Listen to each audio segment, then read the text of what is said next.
Strategic level, strategic management and strategic decision. तो देखिए सबसे पहले होते हैं स्ट्रैटेजिक लेवल।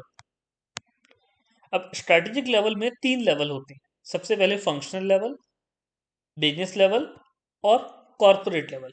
कॉरपोरेट लेवल सबसे ऊपर का लेवल होता है, इसके अंदर सबसे कम लोग होते हैं, लेकिन एक कंपनी का सबसे पावरफुल लेवल यही होता है जहां कंपनी के डायरेक्टर, सीईओ, टीसीडब्ल्यूजी बैठी है। तो ये कंपनी का सबसे पावरफुल लेवल है।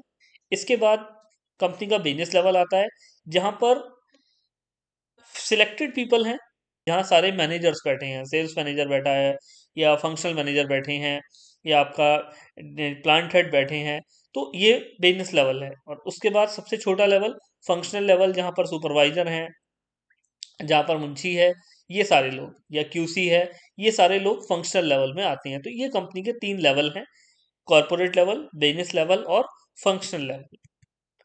दूसरे तरफ हम बात करेंगे, इन्हीं से बनता है कंपनी का मैनेजमेंट। जब यही तीन लोग कंपनी की मैनेजमेंट को संभालते हैं तो उसे हम बोलते हैं मैनेजमेंट लेवल।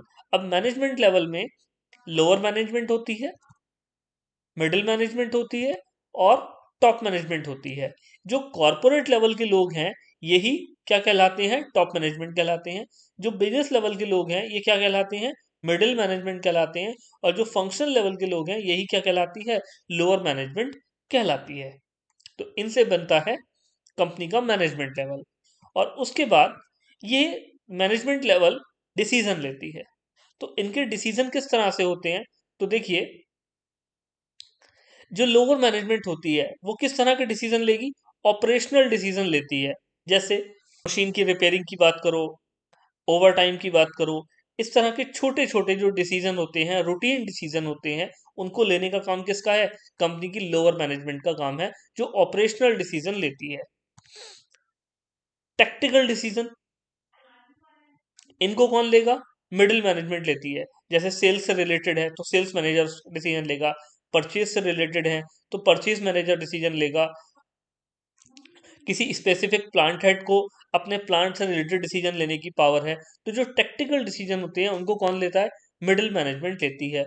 और सबसे ऊपर जो स्ट्रैटेजिक डिसीजन होते हैं, जो हम स्ट्रैटेजिक मैनेजमेंट पढ़ रहे हैं, तो हमने बात की कि जब कॉर्पोरेट लेवल या टॉप मैनेजमेंट कोई डिसीजन लेती है तो वो पूरे के पूरे ऑर्गेनाइजेशन के लिए लेती है, सारे के सारे एसबीयूज के लिए लेती है। तो जो स्ट्रैटेजिक डिसीजन होते हैं उनको लेने का काम किसका है, कॉर्पोरेट लेवल का काम है, टॉप मैनेजमेंट का काम है स्ट्रैटेजिक डिसीजन लेना। तो इस तरह से कंपनी के स्ट्रक्चर बनता है, इस तरह से बनता है strategic level, strategic management and strategic decision level. तो ये था ओवरव्यू कंपनी की स्ट्रक्चर का।